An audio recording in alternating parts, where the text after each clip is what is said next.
Hola, un saludo para todos los interesados en Integrando Conocimiento. Bienvenidas y bienvenidos a esta sesión de introducción a la cosmología, de distintos lugares del mundo, otras formas de construir conocimiento que tienen que ver con el conocimiento empírico, con el conocimiento artístico, con el conocimiento tradicional, con otras formas de realidades y de interpretar el mundo. Y están presentes en todo el mundo, en todos los continentes, desde China, Australia, Rusia, Norteamérica y por supuesto en Colombia también, donde voy a hablar un poquito sobre las comunidades indígenas de Colombia, puntualmente en el Baupés, donde aparecen estos yuiros, estas totumas, estos asientos para sentarse a pensar, y lo conectaremos con las historias que hemos relatado sobre la historia de la Tierra, desde lo que se conoce en la ciencia, y un relato sobre una comunidad en Mali, un país en África noroccidental, perdón, en donde también vamos a conectar con otras formas de narrar, de conocer el cielo, de darle una explicación al origen de los seres acuáticos y relatos que tienen muchas cosas que aportarnos. Bienvenidos a Integrando Conocimiento, una introducción a la cosmología.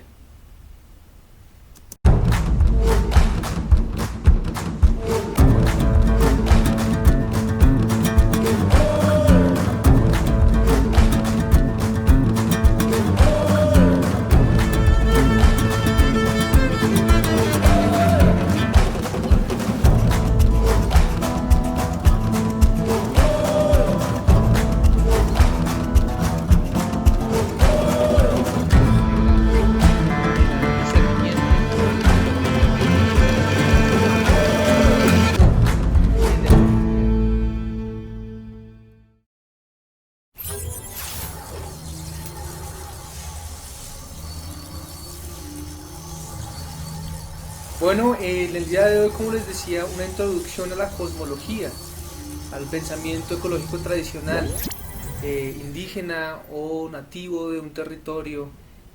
También hay comunidades afro, comunidades de aborígenes de Australia, que nos pueden llevar a un conocimiento muy amplio sobre el universo, sobre el espacio, sobre la agricultura, sobre las relaciones personales, sobre la vida en otros planetas y mil temas.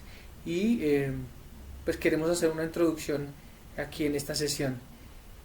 Hoy, de nuevo, aquí desde mi estudio, donde tengo los libros con información, objetos que me han encontrado en algún lugar de la vida y que me ayudan a recordar esas historias y a poder contárselas a otros, pues para generar una amplitud de pensamiento, un respeto por la diversidad, y por qué no, enriquecerse utilizando algunas de estas narrativas. Quiero entonces presentarles, como les mostraba antes, algunos de los objetos que nos ayudan a entrar en este pensamiento de comunidades indígenas o de comunidades locales que no necesariamente están manejando los mismos lenguajes científicos que algunos de nosotros, porque tampoco quiere decir que toda persona que viva en una ciudad comprende el pensamiento científico. Entonces es crecer en todos los campos. El día de hoy entonces quiero mostrarles estos objetos que tienen que ver mucho con la observación del universo. Estos banquitos que ustedes ven aquí, hay muchas formas en que las comunidades los han organizado y tienen una historia profunda que tiene que ver con un árbol originario, por ejemplo. Y esa historia, que se las puedo contar en otro momento, tiene que ver con cómo un humano logra encontrar un lugar suyo en el universo para sentarse y mirar en detalle lo que está pasando alrededor. Y pues de todo lo que se desglosa de ahí, encontrar su lugar, encontrar su banco de pensamiento, encontrar un lugar para observar en detalle, y no seguir historias o chismes, sino acercarse como a lo que está pasando en realidad. Hay una historia muy bonita que se llama el árbol de Lucú en las comunidades del Baupés, aunque este no es un banquito del Baupés. Pero esta tutuma de aquí sí es del Baupés. Y tiene un montón de información. Más allá de que fue creada con raquis de hojas de palmas y abrochada con unas lianas y con unos tallos, y que esto pues es un fruto, una corteza, todo el cascarón pues como del fruto, y que tiene un conocimiento de cómo se puede cubrir para que sea oscuro, un conocimiento muy femenino de cuáles son las pinturas y las resinas naturales que sirven. Aquí se sirven la comida y las totumas, las chichas, el mambe, el rapé o los pequeños trozos de comida en las ceremonias. Y normalmente se presentan de a dos o de a tres. Y bueno, alguna vez un profesor mío cuando estaba divulgando mi investigación sobre el Baupés me decía, cuéntenos qué es esto. Mi primera respuesta fue sobre el mundo material. Y él estaba interesado en que pudiera contar historias más allá del mundo material, entonces también por eso cuento estas historias. Como les hablaba de las realidades, está el mundo material, el mundo consensuado y el mundo personal, y conversando con estas comunidades indígenas del Baupés, ya no por el mundo material, que también es maravilloso, ¿no?, que les acabo de describir de las plantas y para qué sirve y cómo soporta, etcétera, pues empieza a mostrarnos que hay un mundo intermedio, hay un mundo superior en donde ocurren cosas, y también hay otro mundo inferior.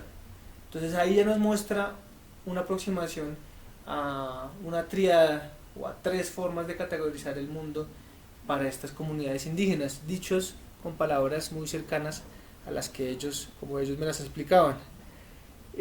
Por supuesto, entonces, si uno mira el detalle, hay una disposición de recepción hacia todo lo que está ocurriendo arriba, una disposición de recepción a todo lo que está ocurriendo abajo, y en el centro se juntan esas cosas en la experiencia de cada uno. Entonces esto para ellos y para muchos de nosotros es una representación del universo y cómo funciona la singularidad. Cada vez que hay una conciencia, un objeto, un cuerpo, se constriñe la conciencia en un punto, pero siempre tiene alrededor de él una energía que entra y sale y entra por abajo. Y en la mitad hay un pequeño huequito donde está vacío, y hace parte de las discusiones y la sabiduría indígena, de recordar que adentro de uno siempre hay un espacio en donde no está pasando nada, donde es vacío, y que está conectado con esta energía que nosotros la conocemos como un doble toroide, o el campo magnético de la Tierra, o el campo electromagnético que hay en el corazón, que por las pulsiones eléctricas genera un campo que avanza y se mueve más o menos unos 2 a 5 metros y vuelve y entra por acá. Si pudiéramos ver el campo electromagnético de la Tierra, sería algo también muy parecido. Entonces, este yuiru, que tiene una realidad física, detrás de él, y al usarlo y en las ceremonias, también pues muestra y permite trabajar la realidad que es más allá de lo aparente o de lo visible. Entonces ahí ya damos una muy buena introducción de qué hay detrás, cómo es el conocimiento ecológico tradicional de las comunidades indígenas, y las historias que también ayudan a que el ser se desarrolle en estas comunidades. También entonces entraré en otras historias más largas, y quiero presentar otras historias que son también bastante retadoras para algunos de nosotros. Por ejemplo, estas comunidades dicen venir de una anaconda, de una canoa anaconda, que los trajo a todos desde una laguna de leche que estaba como en lo que ahora se conoce como Brasil, en la desembocadura del Amazonas, y que esa anaconda los trajo y los fue dejando en distintos lugares, y que el orden de abordar esa anaconda y de bajarse de esa anaconda tiene que ver como con los hermanos mayores o como la gente que tiene la responsabilidad de ordenar el territorio. Entonces ahí empiezan a entender también cómo ellos se distribuyen el poder y se distribuyen los saberes y reconocen que hay gente que estaba en distintos lugares de la Anaconda que tienen saberes que ellos no tienen.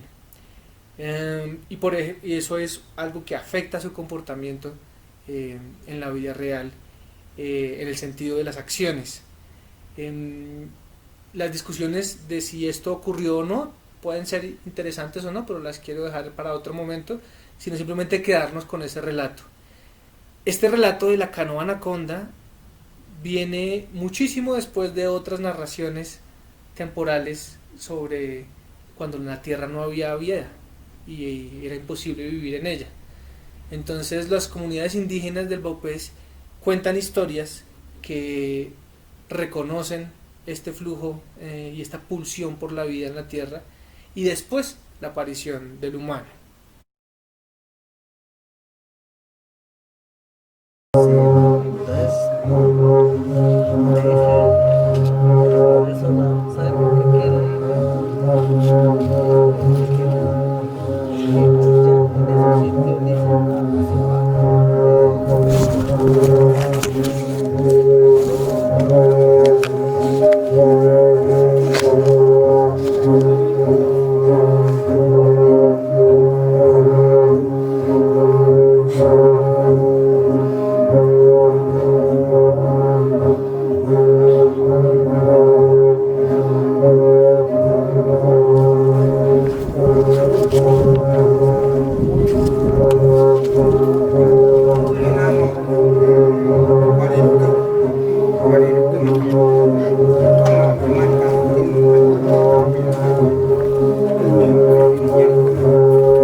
Adquiere batu jo adquiere maka warori ke makabota pati makabota tipua ke torena bayani jo ni baya tipua to ne kape anu ko jari ya tipua ke to atipua ke to na mi pinyani anu atipua atijare bi pinyane atore akemi mhani nyenya nyamwa akemi nyenya mi pide tolea que mi can atolea mi atom mencioname que mi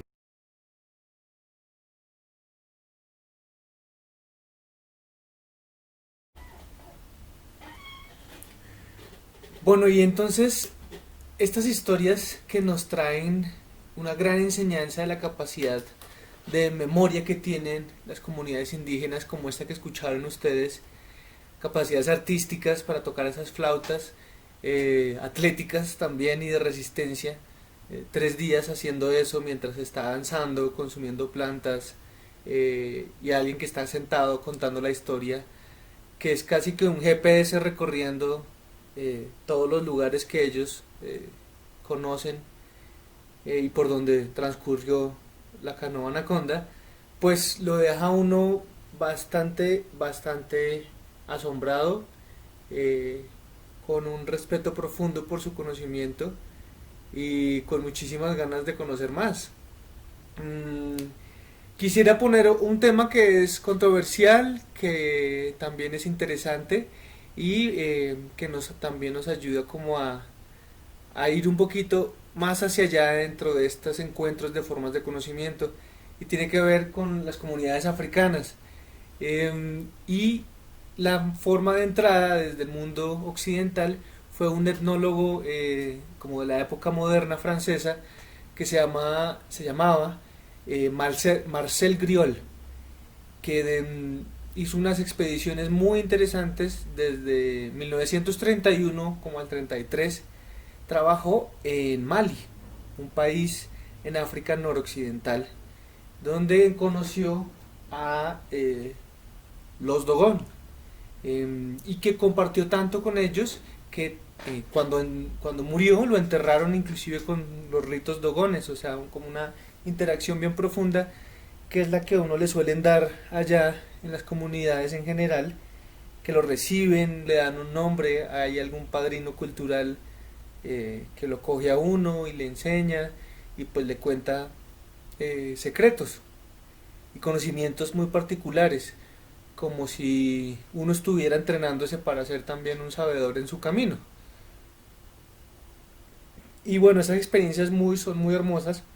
Y lo que contaba Marcel Griol en distintos trabajos que tiene un libro que se llama Los dioses peces, otro que se llama Los Dogong, otro que tiene el nombre de uno de los sabedores con los que habló, Ogomeli, que es un sabedor que era ciego y que fue el encargado de hacerle como esta introducción a la cultura Dogong.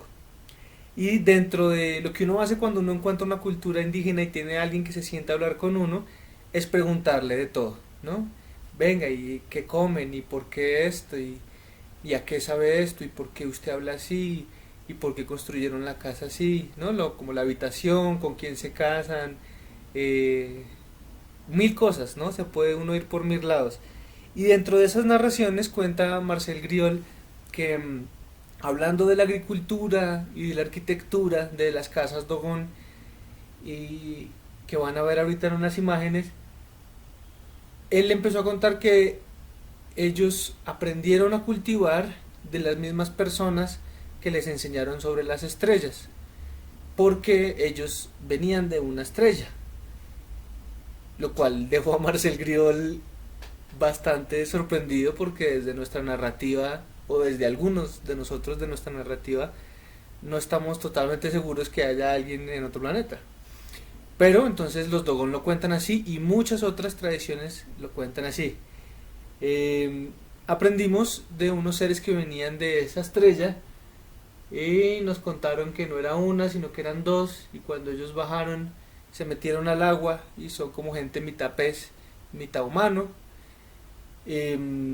A veces teníamos conflictos con ellos, pero hubo un momento de tranquilidad y de paz donde nos enseñaron cómo sembrar ciertas semillas, qué plantas se podían reproducir de cierta manera, y nos hablaron sobre esa estrella. Pues Marcel Griol quedó muy interesado, y le preguntó que cuál era la estrella, ¿no? En el Baupés también le pasaba a uno. Yo decía, abuelo, ¿cuál es esa estrella?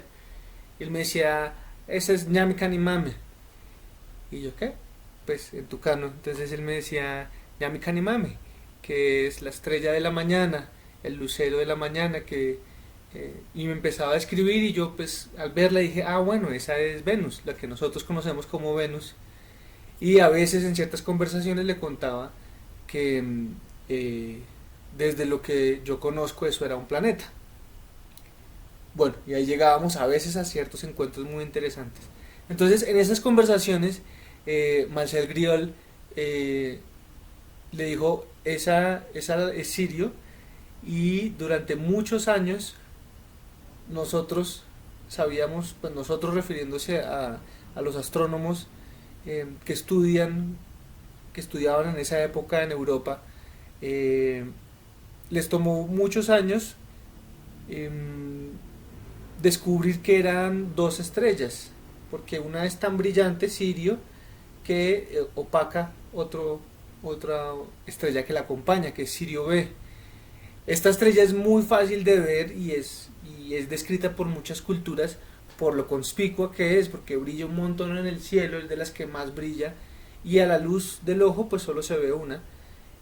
Hace parte de la constelación de Canis Major, como del Can Mayor, del perro mayor, y está como a 8.6 años luz, y inclusive hay gente y hay astrónomos que han dicho que por variaciones gravitacionales que se descubre así Sirio B, como que si se mueve de cierta manera implica que hay una fuerza que lo está atrayendo o transformando su órbita, y a veces uno no ve esa fuerza pero puede intuir entonces que ahí hay una masa.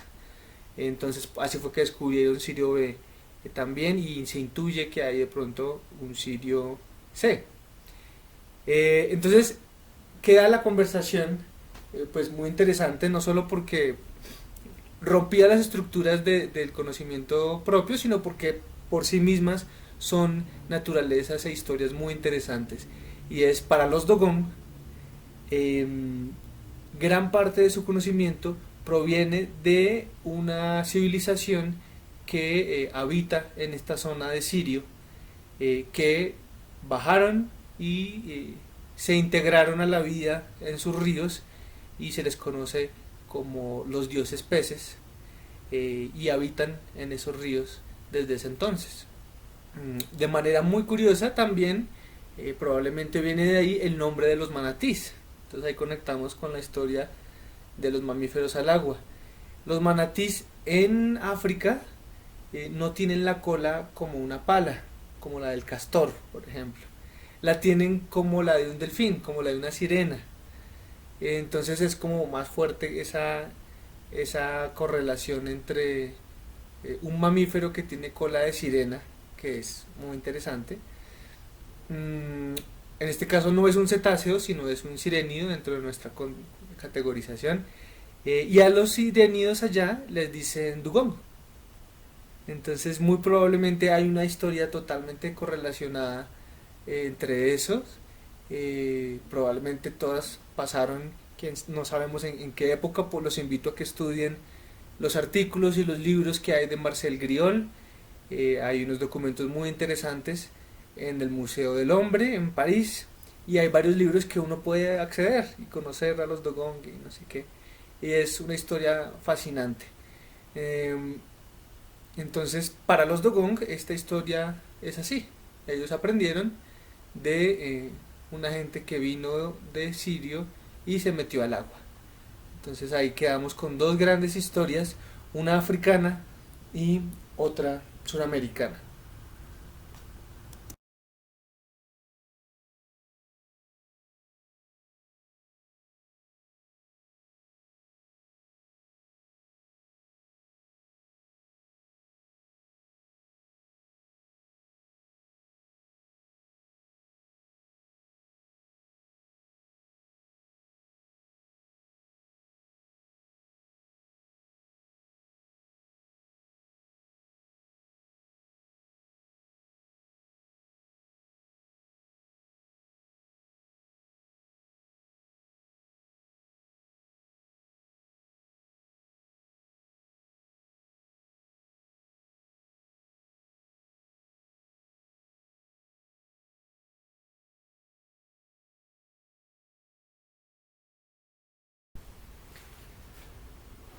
Bueno, si bien estas historias em, tienen múltiples formas de analizarse, una que les había compartido es pensar en la realidad de los hechos o la física, la realidad consensuada y la realidad personal.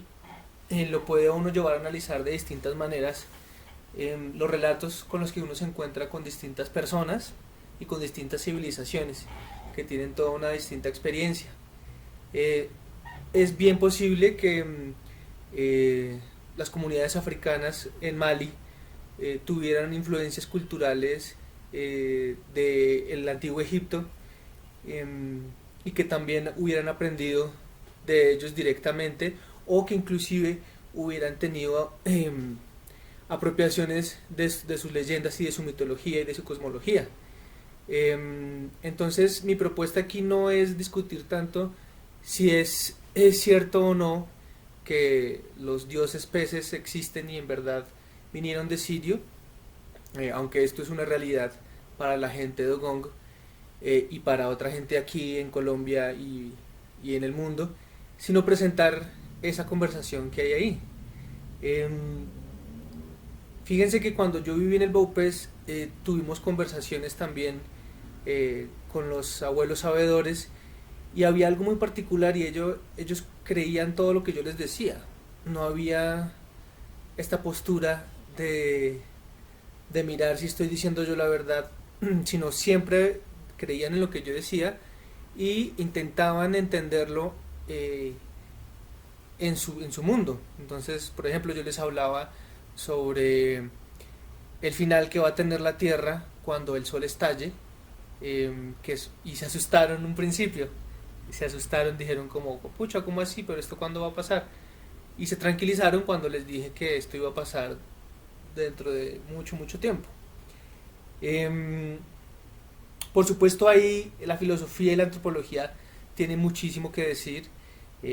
Por supuesto, Marcel Griol probablemente no era el primer hombre blanco que visitaba a los Mali, que les hubiera podido contar una historia astronómica.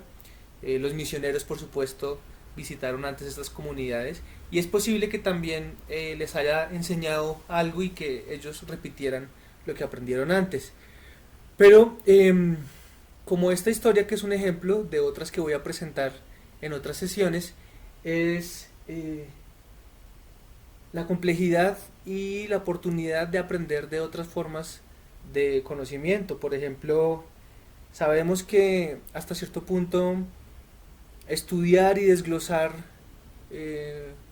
una sonata o una poesía, o preguntarse si una poesía está hablando de un hecho real que pasó en verdad, eh, pues no tiene sentido, porque lo que más tiene sentido es lo que me produce el poema, lo que me nutre internamente, las ideas que me da, la paz que me da, o la conexión profunda con la emoción que aquí se plantea. Entonces hay que pensar bien cuándo es importante tener estas conversaciones de si en verdad pasó o no. Pero antes de llegar a esa pregunta, a la que yo suelo llegar rápidamente, también es importante valorar toda la riqueza cultural ahí. No tenemos muchas herramientas para respetar o estudiar las leyendas y la mitología. Nosotros desde las ciudades solemos equipararlo como a cuento de fábulas o a mentira, inclusive mito o verdad, a veces se dice. Y pues eso creo que es una falla profunda en nuestro sistema de análisis, porque es mucho más complejo que eso.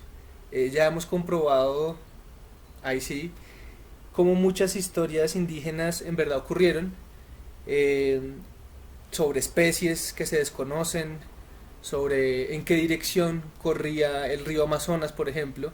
Ellos sabían desde hace mucho tiempo que el Amazonas fluía antes en el sentido contrario. Nosotros, los que estudiamos biología y ciencias de la tierra, aprendimos eso cuando pudimos ubicar el momento en el que surgieron los Andes. En el momento en que surgen las montañas de los Andes, las aguas empiezan a fluir de occidente a oriente, y surgen unos cambios en el río y en el agua muy profundos, en donde aprovecho para responderle a Luis Hernández, que me preguntaba sobre los delfines. Los delfines de río, en Sudamérica se diversificaron 3 especies por lo menos, más o menos por este momento, cuando las condiciones de agua dulce se establecieron. En este momento el mar ya dejó de entrar tanto, sino que se retrajo, y las especies que se adaptaron a estas condiciones de agua dulce fueron las que hoy encontramos. Sotalia fluvialis y Inga geofrensis. Estoy hablando de nombres científicos de las especies de delfines que hay por aquí, por estas zonas en los ríos. Entonces, pues es muy interesante todos los conocimientos. Esa es como un poquito la intención de esto. Y hay una gran riqueza que puede tomarnos muchísimo tiempo. Quiero contarles más en otra sesión. Y el interés es utilizar la razón y la reflexión científica en ciertos momentos, y tal vez hay otros momentos en donde no es tan interesante comprobar si esas cosas ocurrieron o no, aunque son muy interesantes, pero enriquecerse de otras formas de pensamiento, que también son muy válidas y que en Colombia vamos a encontrarnos un montón con ellas, y por lo tanto es un reto para los habitantes de este país y del mundo, empezar a entrenarse, a lidiar con esa riqueza histórica que genera en mí, en mis emociones, una historia tradicional, antes de entrar a analizarla bajo nuestros criterios racionales, que son muy valiosos, pero que también puede uno estarse perdiendo de una riqueza mucho más profunda y complementaria, que los quiero invitar a que integren en este momento. Muchísimas gracias.